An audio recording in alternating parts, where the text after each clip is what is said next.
রাজধানীর পুরানা পল্টনে সাব্বির টাওয়ারে ভয়াবহ আগুন নিয়ন্ত্রণে কাজ করছে ফায়ার সার্ভিসের 8টি ইউনিট। কাতার আমিরের পাঠানো বিশেষ এয়ার অ্যাম্বুলেন্সে সোমবার দেশে ফিরলেন খালেদা জিয়া, সঙ্গে ফিরছেন তার 2 পুত্রবধূও। হেফাজতের ঘোষণাপত্রে নারী সংস্কার কমিশন বাতিল, শাপলা ও জুলাই গণহত্যার বিচার সহ 12 দফা। 23 মে বিক্ষোভ সমাবেশ। গণহত্যার বিচারের পাশাপাশি ভারতীয় আধিপত্যবাদ ও আওয়ামী ফ্যাসিবাদের দালালদের বিচার করতে হবে। মতপার্থক্য থাকলেও সংস্কার প্রস্তাবে দলগুলোকে ছাড় দিতে হবে, কয়েকটি রাজনৈতিক দলের সঙ্গে বৈঠকে আলী রিয়াজ। 3 বছর রাজনীতিতে সক্রিয় না থাকলে নির্বাচনের সুযোগ না দেওয়ার আহ্বান শ্রম উপদেষ্টার, প্রয়োজনে আর প্রিয় সংশোধনের তাগিদ। অস্ট্রেলিয়া নির্বাচনে লেবার পার্টির জয়, দ্বিতীয় মেয়াদে ক্ষমতায় বসেন অ্যান্থনি আলবারিজ, বিরোধী দলীয় নেতার পরাজয়ের দায়ভার স্বীকার। এবং ক্রিকেট সিরিজ স্থগিতের বিষয়ে কিছুই জানেনি ভারত, যথাসময়ে আয়োজনের আশা বিসিবি সভাপতির।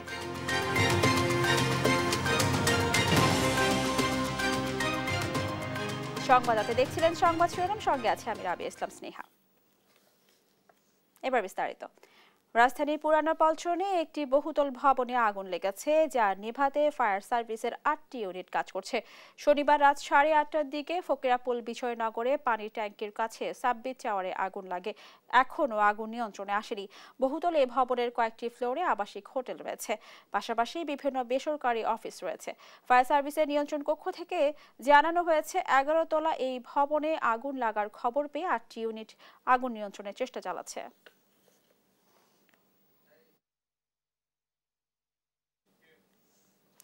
আগুনের সবশেষ খবর জানাতে রাজধানী পুরানা পল্টন থেকে সরাসরি যোগ দিচ্ছেন সহকর্মী নাহিদ। নাহিদ, এখনকার পরিস্থিতি কেমন দেখছেন, কি বলছেন ফায়ার সার্ভিস, জানাবেন।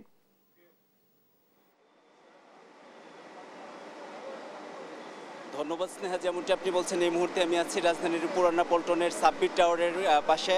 আপনি জানেন যে এখানের 11 তলায় কিন্তু আজকে রাত সন্ধ্যা 8:30টার দিকে কিন্তু আগুন লেগেছে এবং আগুন নিয়ন্ত্রণে ফায়ার সার্ভিসের 8টি ইউনিট এখনও পর্যন্ত কাজ করে যাচ্ছে। আপনি আমার পিছনে দেখতে পাবেন যে ফায়ার সার্ভিসের ইউনিটগুলো নিরবিচ্ছিন্নভাবে তারা 11 তলা পর্যন্ত পানি পৌঁছে দেওয়ার আপ্রাণ চেষ্টা করছে এবং তারা আগুন নিয়ন্ত্রণে সেই 8:30টার আগুন লাগার পরপরই কিন্তু তাদের ইউনিটগুলো একে একে এখানে এসে পৌঁছায় এবং তারা আগুন নিয়ন্ত্রণে নিরবিচ্ছিন্নভাবে কাজ করে যাচ্ছে। তো আমরা সবশেষ দেখতে পাচ্ছি যে আগুন প্রায় নিয়ন্ত্রণে এসেছে, কিন্তু একটু ধোঁয়া বের হচ্ছে, কিছুটা ধোঁয়ার কুণ্ডলি বের হচ্ছে। আশেপাশে কোথাও আর তেমনভাবে ছড়িয়ে পড়েনি। তারা কিন্তু এখন একটা ইন্সপেকশন দল উপরে গিয়েছে পর্যবেক্ষণ করার জন্য, এসে আমাদেরকে বিস্তারিত ব্রিফ করবে। কীভাবে অগ্নিকাণ্ডের সূত্রপাত প্রাথমিকভাবে এটা এখনও কেউ জানতে পারেনি। এই ভবনটিতে কিন্তু বেসরকারি কয়েকটি আবাসিক হোটেল এবং প্রতিষ্ঠান রয়েছে। তো আগুন ছড়িয়ে না পড়ার কারণে এখনও অক্ষত আছে ভবনটি এবং ফায়ার সার্ভিসের পাশাপাশি সেনাবাহিনী, র্যাব এবং পুলিশ সদস্যরা কিন্তু পরিস্থিতি নিয়ন্ত্রণে কাজ করে যাচ্ছে। তো প্রাথমিকভাবে আগুনের লাগার কোনো কারণ জানা যায়নি এবং ক্ষয়ক্ষতির পরিমাণও তাৎক্ষণিকভাবে আমরা জানতে পারছি না। তবে এটা নিশ্চিত হয়েছে যে কোনো হতাহতের ঘটনা এখনও পর্যন্ত ঘটেনি। তো পুরানা পল্টনের এই বহুতল ভবনে আগুন লাগার পর থেকে এখনও পর্যন্ত কিন্তু ফায়ার সার্ভিস আগুন নিয়ন্ত্রণে কাজ করে যাচ্ছে। তো তারা আশা প্রকাশ করছে যে হয়তোবা কিছুক্ষণের মধ্যে বা কিছু সময়ের মধ্যে আগুন নিয়ন্ত্রণে আনতে পারবে এবং এখানে ফায়ার সার্ভিস সহ রাজুকের ঊর্ধ্বতন কর্মকর্তারা এসেছেন পর্যবেক্ষণে যে আসলে কীভাবে আগুনের সূত্রপাত, ভবনটির অনুমোদন আছে কিনা। তবে আশার কথা হচ্ছে আগুন সেভাবে ছড়িয়ে না পড়ার কারণে আশঙ্কামুক্ত এবং পরিস্থিতি নিয়ন্ত্রণে এখনও আপনি দেখতে পাচ্ছেন যে ফায়ার সার্ভিসের পাশাপাশি সেনাবাহিনী, পুলিশ এবং র্যাব সদস্যরা কিন্তু কাজ করে যাচ্ছে। তো আমরা যদি একটু দেখাতে চাই যে একটা 11 তলার সেই একটা অংশ থেকে কিন্তু এখনও আগুনের ধোঁয়ার দেখতে পাচ্ছি, ধোঁয়া বের হচ্ছে এবং এখন ধোঁয়া দেখে আমরা যেটা বলতে পারি যে আগুনের একটু ঝলকও দেখা যাচ্ছে, এক ঝলক আগুন এখান থেকে দেখা যাচ্ছে। আগুন কিন্তু শতভাগ নিয়ন্ত্রণে এখনও আসেনি এবং আপনি দেখতে পাচ্ছেন যে পাশে কিন্তু অনেক বৈদ্যুতিক তার রয়েছে। যদি আগুনের ফুলকি ছড়িয়ে ছিটিয়ে পড়ে এই অগ্নিকাণ্ড, যেহেতু আবাসিক অগ্নিকাণ্ড কিন্তু ভয়াবহ রূপ ধারণ করতে পারবে। তো এখনও শঙ্কামুক্ত না, আগুন নিয়ন্ত্রণে ফায়ার সার্ভিসের 8টি ইউনিট তাদের আপ্রাণ প্রচেষ্টা চালিয়ে যাচ্ছে। পাশের ভবন যে পাশে যেহেতু একটি মসজিদ রয়েছে, বহুতল ভবনের মসজিদ, সেখান থেকে পানি এনে তারা কিন্তু তাদের একটি সুবিশাল ক্রেনের মাধ্যমে 11 তলা পর্যন্ত পানি ছড়িয়ে দিচ্ছে এবং তারা কিন্তু আপ্রাণ চেষ্টা করছে আগুন নিয়ন্ত্রণে আনার, এবং এখানে ফায়ার সার্ভিসের পাশাপাশি পুলিশ, সেনাবাহিনী এবং র্যাব সদস্যরা কিন্তু পরিস্থিতি নিয়ন্ত্রণে তাদেরকে সহযোগিতা করছে এবং উৎসুক জনতাকে দূরে রাখছে যাতে তারা কোনো রকম অপ্রীতিকর ঘটনার সম্মুখীন না হয়। তো রাজধানীর সাব্বির টাওয়ার থেকে এই ছিল আমার কাছে সবশেষ। নাহিদ, আপনাকে ধন্যবাদ। দর্শক, পুরানা পল্টনের আগুনের সর্বশেষ পরিস্থিতি নিয়ে শুনছিলাম নাহিদের কাছ থেকে। সোমবার কাতার আমিরের পাঠানো বিশেষ এয়ার অ্যাম্বুলেন্স করে দেশে ফিরছেন বিএনপি চেয়ারপারসন বেগম খালেদা জিয়া। সঙ্গে ফিরছেন তার 2 পুত্রবধূ। শনিবার সন্ধ্যায় গুলশানে খালেদা জিয়ার দেশে ফেরার আয়োজনকে কেন্দ্র করে নেতাকর্মীদের সঙ্গে যৌথ সভা শেষে এসব কথা জানান বিএনপি মহাসচিব মির্জা ফখরুল ইসলাম আলমগীর। বলেন, খালেদা জিয়াকে অভ্যর্থনা জানাতে পুরো দেশের মানুষ প্রস্তুত। নিয়াজ মোর্শেদের প্রতিবেদন। দীর্ঘ 4 মাস পর সোমবার দেশে ফিরছেন বিএনপি চেয়ারপারসন বেগম খালেদা জিয়া। তার প্রত্যাবর্তন উপলক্ষে বিএনপি মহাসচিব মির্জা ফখরুল ইসলাম আলমগীরের নেতৃত্বে গুলশান অফিসে যৌথ সভা করেছে ঢাকা উত্তর ও দক্ষিণ বিএনপি নেতাকর্মীরা। যৌথ সভা শেষে বিএনপি মহাসচিব কথা বলেন গণমাধ্যমের সাথে। বলেন, খালেদা জিয়া শারীরিকভাবে সুস্থ রয়েছেন, তাই দেশে আসার সিদ্ধান্ত নিয়েছেন। এবং প্রতিদিন তার অবস্থার উন্নতি হয়েছে। একদিকে আপনার একটা ভালো পরিবেশ, বিশেষ করে পারিবারিক পরিবেশে, এবং একই সঙ্গে পরীক্ষা নিরীক্ষার মধ্য দিয়ে তার কিছুটা উন্নত চিকিৎসার মধ্য দিয়ে তিনি আল্লাহর অশেষ রহমতে আগের চাইতে অনেক সুস্থ বোধ করছেন। সেই কারণেই তিনি সিদ্ধান্ত নিয়েছেন যে তিনি এখন দেশে ফিরে আসবেন। সোমবার কাতারের আমিরে পাঠানো একটি বিশেষ এয়ার অ্যাম্বুলেন্সে করে আসবেন বলেও জানান বিএনপি মহাসচিব। যে বিমানে তিনি গেছেন, অর্থাৎ আপনার কাতারের রয়্যাল অ্যাম্বুলেন্স, সেই অ্যাম্বুলেন্সের ফ্লাইটেই তিনি আমাদের দেশে আমাদের মাঝে আবার ফিরে আসবেন। মির্জা ফখরুল বলেন, বেগম খালেদা জিয়াকে অভ্যর্থনা জানাতে শুধু দলীয় নেতাকর্মী নয়, পুরো দেশের মানুষ প্রস্তুত রয়েছে। দেশপ্রেমিক মানুষ আজকে তারা অত্যন্ত উৎসাহিত, উজ্জীবিত যে তাদের প্রিয় নেত্রী দেশে ফিরে আসবেন এবং তাকে প্রপার অভ্যর্থনা জানানো, এটা আমাদের নৈতিক দায়িত্ব। শুধু বিএনপি নয়, সারা দেশের মানুষ আজকে তাকে সেই অভ্যর্থনা জানাতে প্রস্তুত হয়ে আছে। খালেদা জিয়ার সাথে তার 2 পুত্রবধূ দেশে ফিরবেন বলেও জানান তিনি। নিয়াজ মোর্শেদ, দেশ টিভি, ঢাকা। নারী সংস্কার কমিশন বাতিল সহ 4 দফা দাবিতে আয়োজিত মহাসমাবেশ থেকে 12 দফা ঘোষণাপত্র দিয়েছে হেফাজতে ইসলাম। শনিবার সোহরাওয়ার্দী উদ্যানে সভা মঞ্চে ঘোষণাপত্র পাঠ করেন সংগঠনের নায়েবে আমির মাওলানা মাহফুজুল হক। এ সময় নারী সংস্কারের নামে কোরআনকে কটাক্ষ করা হয়েছে দাবি করে জড়িতদের বিচার দাবি করেন যুগ্ম মহাসচিব মামুনুল হক। দাবি আদায়ের 23 মে সারা দেশে বিক্ষোভ সমাবেশের ঘোষণা দেওয়া হয়। মোহাম্মদ আলাউদ্দিনের রিপোর্ট। 2013 সালে রাজধানীর শাপলা চত্বরে হেফাজতে ইসলামের নেতাকর্মীদের হত্যার বিচার, নারী সংস্কার কমিশনের প্রতিবেদন বাতিল সহ 4 দফা দাবি এবং 12 দফা ঘোষণাপত্র দিয়েছে হেফাজতে ইসলাম। শনিবার রাজধানীর সোহরাওয়ার্দী উদ্যানে মহাসমাবেশে এই দাবিগুলো তুলে ধরেন সংগঠনটির নায়েবে আমির মাওলানা মাহফুজুল হক। জানান, নারী বিষয়ক সংস্কার কমিশন ও কোরআন বিরোধী প্রতিবেদন দ্রুত বাতিল করতে হবে। সেই সঙ্গে শাপলা চত্বর ও জুলাই গণহত্যার বিচারে গতি আনতে ট্রাইব্যুনালের সক্ষমতা বৃদ্ধিরও দাবি জানান তিনি। নারী বিষয়ক সংস্কার কমিশন ও তাদের কোরআন বিরোধী প্রতিবেদন অবিলম্বে বাতিল পূর্বক আলেম ওলামার পরামর্শক্রমে ধর্মপ্রাণ বৃহত্তর নারী সমাজের প্রতিনিধিদের অন্তর্ভুক্ত করে নতুন কমিশন গঠন করতে হবে। এ সময় নারী সংস্কারের নামে কোরআনকে কটাক্ষ করেছে নারী বিষয়ক কমিশন বলে দাবি করেন হেফাজতে ইসলামের যুগ্ম মহাসচিব মামুনুল হক। বলেন, দেশের সংখ্যাগরিষ্ঠ মানুষের ধর্মীয় অনুভূতিতে আঘাত করার অপরাধে তাদের শাস্তি দিতে হবে। নারী সংস্কারের নামে আল্লাহর কোরআনকে, ইসলামকে যে কটাক্ষ করা হয়েছে, ধর্মীয় উত্তরাধিকার বিধান, পারিবারিক বিধানকে নারী পুরুষের মধ্যে বৈষম্যের প্রধান কারণ বলে আখ্যায়িত করে বিতর্কিত নারী বিষয়ক কমিশন এদেশের সংখ্যাগরিষ্ঠ মানুষের ধর্মীয় অনুভূতিতে আঘাত প্রদান করেছে। ধর্মীয় অনুভূতিতে আঘাত প্রদান করবার অপরাধে তাদের বিরুদ্ধে আমরা রাষ্ট্রের শাস্তিমূলক ব্যবস্থা দেখতে চাই। চাই।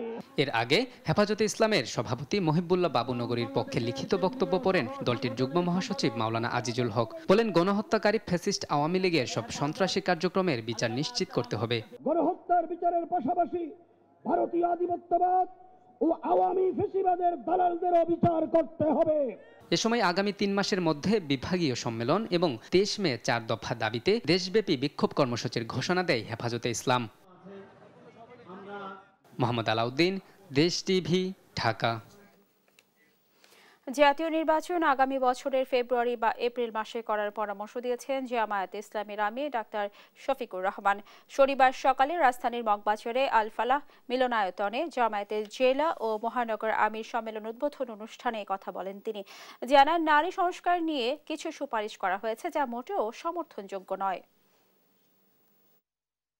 মুসলমানের দেশে কিভাবে এই ধরনের একটা কমিশন কাণ্ডজ্ঞানহীন এই সমস্ত প্রস্তাবনা নিয়ে আসতে পারে আমরা বিস্মিত। কিন্তু কোরআনের বিপক্ষে দাঁড়িয়ে কোনো সুপারিশ দিবেন আর বাংলাদেশের মানুষ মেনে নেবে তা কখনো। এই জন্য আমরা ওই রিপোর্ট প্রত্যাখ্যান করিনি, আমরা ওই কমিটিকে প্রত্যাখ্যান। সংস্কার যেটা কার্যক্রম হাতে নেওয়া হয়েছে তা যদি আন্তরিকভাবে গতিশীল করা হয় এবং যদি অংশীজনেরা সবাই সেরকম সহযোগিতা করে, আমরা মনে করি সরকারের ঘোষিত সময়ের ভিতরে সংস্কার সাধন করে নির্বাচন সম্ভব। যেসব উপদেষ্টারা জুলাই স্পিরিট ধারণ করে না তাদের সরিয়ে দেওয়ার দাবি জানিয়েছেন গণ অধিকার পরিষদের সভাপতি নুরুল হক নূর। এছাড়া সরকার জনগণের বিরুদ্ধে গিয়ে নারী কমিশন গঠন করেছে, যার প্রস্তাব ধর্মের সাথে সাংঘর্ষিত বলে মন্তব্য করেছেন দলের সাধারণ সম্পাদক রাশেদ খান। শনিবার বিকালে রাজধানীর ডিপ্লোমা ইঞ্জিনিয়ার্স ইনস্টিটিউটে বিভিন্ন রাজনৈতিক দলের নেতাকর্মীদের গণ অধিকার পরিষদে যোগদান অনুষ্ঠানে এ কথা বলেন তারা। বলেন, ফ্যাসিবাদের পতন হলেও এখনো মানুষের দুর্ভোগ কমেনি। এ সময় আগামী নির্বাচনে 300 আসনে গণ অধিকার পরিষদ প্রার্থী দিবে বলেও জানান নুরুল হক নূর। অনুষ্ঠানে লিবারেল ডেমোক্রেটিক পার্টি ভাসানী অনুসারে পরিষদ সহ বিভিন্ন দলের প্রায় 2 শতাধিক নেতাকর্মী তাদের দল ছেড়ে গণ অধিকার পরিষদে যোগ দেন। জনগণের বিরুদ্ধে গিয়ে তারা এমন একটি নারী কমিশন গঠন করলো, যে নারী কমিশন প্রস্তাবনা দিল সেটি আমাদের ধর্মের সাথে সাংঘর্ষিক। যেই সমস্ত উপদেষ্টারা জুলাই স্পিরিটকে ধারণ করে না, গণ অভ্যুত্থানের আকাঙ্ক্ষাকে ধারণ করে না, আমরা তাদেরকে পরিবর্তনের আহ্বান জানাই।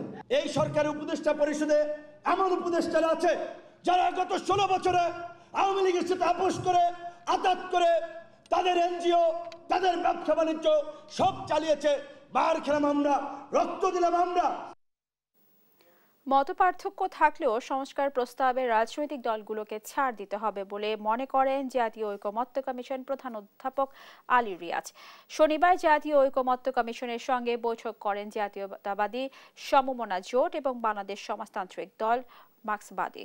বৈঠকে কি কি বিষয়ে আলোচনা হচ্ছে তা নিয়ে আরো জানাচ্ছেন জানাতুল মোহনা। সংস্কার প্রস্তাবে বড় রাজনৈতিক দলগুলোর পাশাপাশি ছোট ছোট রাজনৈতিক দলগুলোর সঙ্গেও দফায় দফায় বৈঠক করছে জাতীয় ঐকমত্য কমিশন। শনিবার সকালে জাতীয় সংসদ ভবনের এলডি হলে কমিশনের সঙ্গে বৈঠকে বসে জাতীয়তাবাদী সমমনা জোটের দলগুলো। বৈঠক শেষে জোটের নেতারা জানান, কমিশনের 166 প্রস্তাবের মধ্যে 112টিতে পুরোপুরি একমত, 28টিতে আংশিক আর 26টি প্রস্তাবে একমত নন তারা। রাজনৈতিক দলগুলোর সঙ্গে আলোচনা ছাড়া মানবিক করিডোর ব্যবহারের অনুমতি দেওয়া অন্তর্বর্তী সরকারের উচিত হয়নি বলেও জানান তারা। কেউ বলে স্থানীয় সরকার নির্বাচন, কেউ বলে 5 বছরের জন্য থাকতে হবে।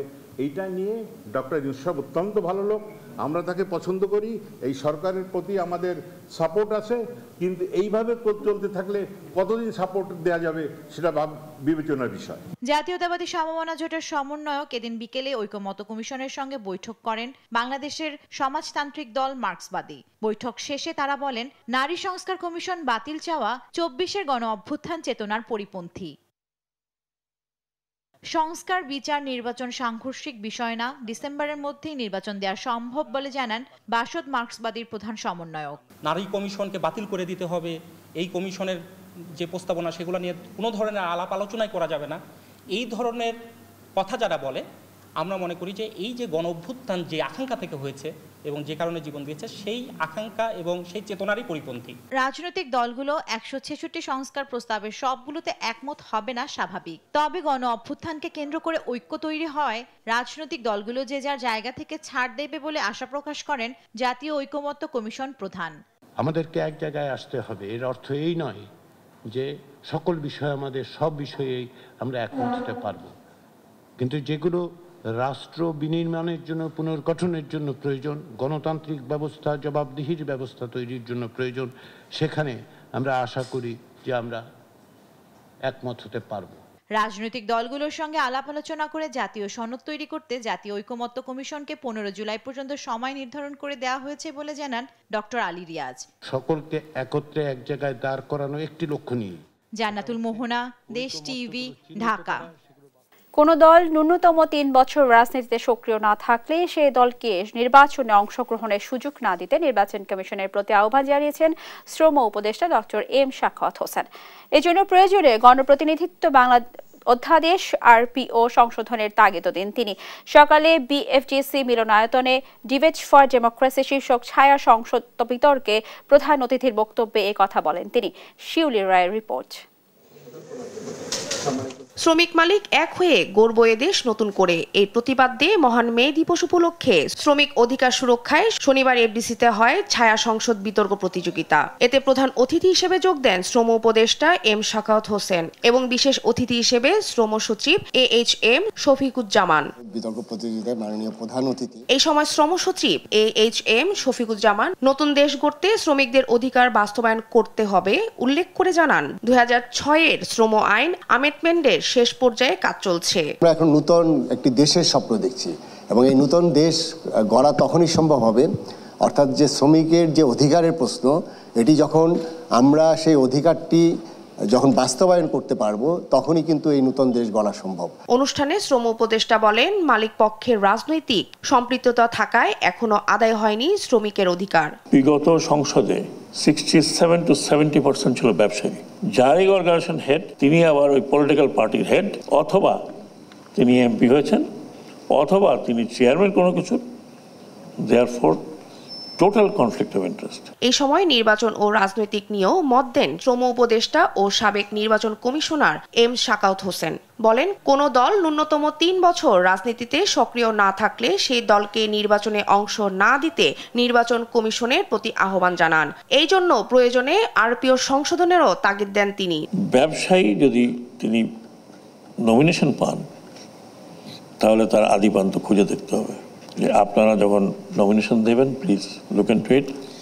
ইলেকশন কমিশনেরও দায়িত্ব হবে সামহাও আরপিওতে পরিবর্তন আনা। অনুষ্ঠান শেষে বিজয়ীদের হাতের পুরস্কার তুলে দেন শ্রম উপদেষ্টা ও শ্রম সচিব। শিউলি রায়, দেশ টিভি, ঢাকা। রাজনৈতিক দলগুলোর সক্রিয় তৎপরতা ছাড়া শ্রমিকের ভাগ্য উন্নয়ন সম্ভব নয় বলে মন্তব্য করেছেন বাংলা একাডেমির সভাপতি অধ্যাপক আবুল কাশেম ফজলুল হক। শনিবার রাজধানীর জাতীয় প্রেস ক্লাবে মহান মে দিবস উপলক্ষে জনতা পার্টি বাংলাদেশের উদ্যোগে আলোচনা সভায় এ কথা বলেন তিনি। এ সময় তিনি আরও বলেন, ট্রেড ইউনিয়নগুলো সরকার এবং মালিক দ্বারা প্রভাবিত। দলের চেয়ারম্যান চিত্রনায়ক ইলিয়াস কাঞ্চন শারীরিক চেক আপের জন্য লন্ডন অবস্থান করায় অনুষ্ঠানের শুরুতে জেপিবির মহাসচিব শওকত মাহমুদ দলের চেয়ারম্যানের লিখিত একটি বক্তব্য পড়ে শোনান। শ্রমিকের ন্যায্য পাওনা এবং অধিকার না দিলে বাংলাদেশ এগোবে না বলেও মন্তব্য করেন দলের নির্বাহী চেয়ারম্যান গোলাম সারওয়ার মিলন। চীনমৈত্রী সম্মেলন কেন্দ্রে আড়ম্বরপূর্ণ অনুষ্ঠানের মাধ্যমে ৫ম প্রতিষ্ঠাবার্ষিকী উদযাপন করল দেশের অন্যতম শীর্ষ ব্যবসায়িক প্রতিষ্ঠান আকিজ ভেঞ্চার। 3টি প্রতিষ্ঠান নিয়ে যাত্রা শুরু করলেও বর্তমানে প্রতিষ্ঠানটির অধীনে রয়েছে 6টি ফ্যাক্টরি, 16টি ব্যবসা ইউনিট ও 45টি ব্র্যান্ড, যেখানে কর্মসংস্থান হয়েছে 30,000-এর বেশি মানুষের। দেশের বাইরেও 44 দেশে পৌঁছে যাচ্ছে আকিজ ভেঞ্চারের পণ্য। মেড ইন বাংলাদেশ একদিন বিশ্বের বুকে গর্বের সাথে মাথা তুলে দাঁড়াবে বলে আশা প্রকাশ করেন প্রতিষ্ঠানের চেয়ারম্যান শেখ শামীমউদ্দিন। অনুষ্ঠানে আকিজ ভেঞ্চারের ঊর্ধ্বতন কর্মকর্তারা উপস্থিত ছিলেন।